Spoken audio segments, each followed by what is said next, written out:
Here's something I noticed that sounds completely wrong until you think about it. The most stressed people you know aren't the ones with the most going on, they're the ones with the least.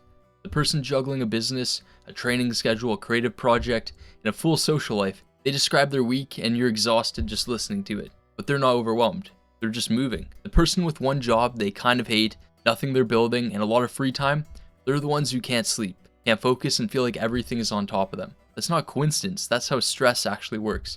By the end of this video, I think you'll see your own stress differently. Let me explain what's actually happening here. So when you have nothing pulling you forward, no real reason, no real goal, no project and stakes, no thing you're trying to build, your brain doesn't just go quiet, it doesn't use the space to rest, it fills it with anxiety about vague things, ruminations about past decisions, with catastrophizing about what might go wrong, with that feeling that you know you should be doing something, but you just don't know what. I had a period like that a couple years ago, not building anything specific, not training towards a goal, just kind of existing near a laptop and calling it productivity. And I felt worse than I do now, running a business and posting a video every single day. Because when you're in motion towards something real, problems become tasks. When you're not in motion, tasks become problems. Think about it like this. You're training for a half marathon. Your calves are sore, your schedule is packed, and you're tired more often, and you're fine with it all. Because every bit of discomfort has a context. It means the training is working. The soreness is data, not a crisis. Now imagine the same level of physical tiredness when you have no training goal and no event coming up. Suddenly the tiredness feels like something is wrong because it has no context. It's just uncomfortable with no meaning attached. That's what purpose does to stress. It doesn't remove the hard things, it gives them a reason to exist. And the moment a hard thing has a reason to exist, it stops being overwhelming. The high achievers that I've watched, the ones building things, they don't describe their problems as problems, they describe them as things they're working on. Now that distinction may sound small, but it isn't.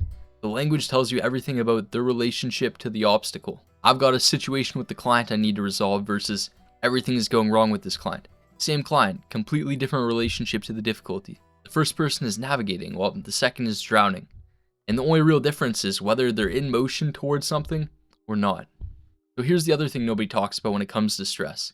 You're not supposed to reach the end of the list. Most people's mental model of a productive life looks like this. There are things you do them, the list empties, you feel relief, you're done, right? That model just makes you miserable because the list doesn't empty. Not if you're building anything real, not if your relationship is worth investing in, or if you're taking care of your health seriously. You have standards for the work you put out, the list is permanent. Tasks change, but the list doesn't. And the moment you accept that, like really accept it, not in a depressing fact, but just as a truth of life with things in it, the relationship to the list completely changes. You stop treating every new item as evidence that something is wrong. You start treating it as evidence that something is happening, that you're in the game, you're making progress. Now, I realized a while back, the times I felt the most at peace with how my life was going weren't the times when it was easy. In fact, it was quite the opposite. They were the times when I had something specific to point at, target, a deadline, and a thing I was working towards. Even if I was tired, even if the week was hard, and even if it was going wrong. Because the hard things had a direction. They were part of something bigger. The times I felt most lost weren't the hard times. They were the empty times. The in-between periods when I finished one thing and haven't started the next. When the days had no shape, everything was theoretically fine, but somehow I felt worse. That's when the small stuff becomes enormous. When a bad conversation consumes the whole day. Or when a vague setback feels like a verdict because there's nothing bigger than it in your frame or in your life right now. Now here's the part about stress and identity that I mentioned at the start. Most people's goal with stress is to have less of it, to reduce the volume, to get to a point where things feel calm and manageable. But I think that goal is wrong. The actual goal is to become someone who can handle more without breaking anything important. Those are two very different targets. Like the saying, pray for a stronger back, not for a lighter burden. Everyone has problems. You have to choose the type of problems you want. It's like the stereotypical rich people problems versus poor people problems. Which one would you prefer, right? But it's deeper than this. Someone who is constantly avoiding stress by avoiding responsibility doesn't get stronger. They get more fragile, in fact, because every time something difficult appears, they've done nothing to build the capacity to handle it. Someone who keeps choosing slightly harder things, a heavier lift, a bigger project, a higher standard for the work, builds the capacity to handle the next level of difficulty without it feeling like a crisis. You go from speaking in front of 10 people to speaking in front of 1,000, but only if you don't skip 20 and 50 and 200 first. Each one builds that tolerance up a bit. Each one makes the next version of hard feel like a normal Tuesday instead of an emergency. And this is why I love weightlifting, because this is such a good analogy for this. Let's say you lifted 135 on the bench press for 10 reps, and then the next week you put on another 10 pounds. And now you're able to do 145 for 10 reps. It's like a physical representation of building that tolerance up, building that strength up brick by brick, little by little. And that's what mastery actually is. Not making things easy, but making harder things feel normal.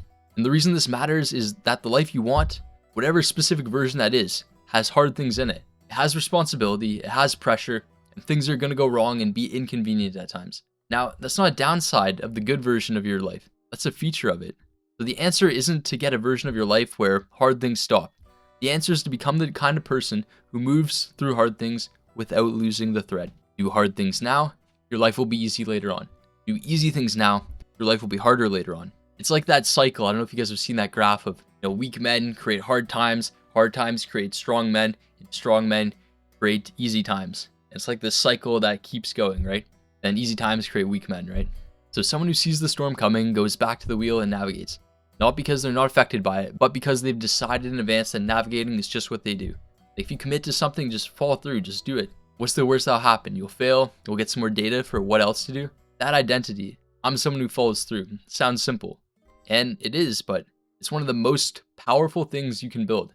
Because it means the next hard thing doesn't require a decision about whether you're going to handle it. The decision's already made. You're just figuring out how. I appreciate you guys for watching. I love you guys. Thank you so much for the support. And remember, take consistent action on your main thing and don't stop. Peace.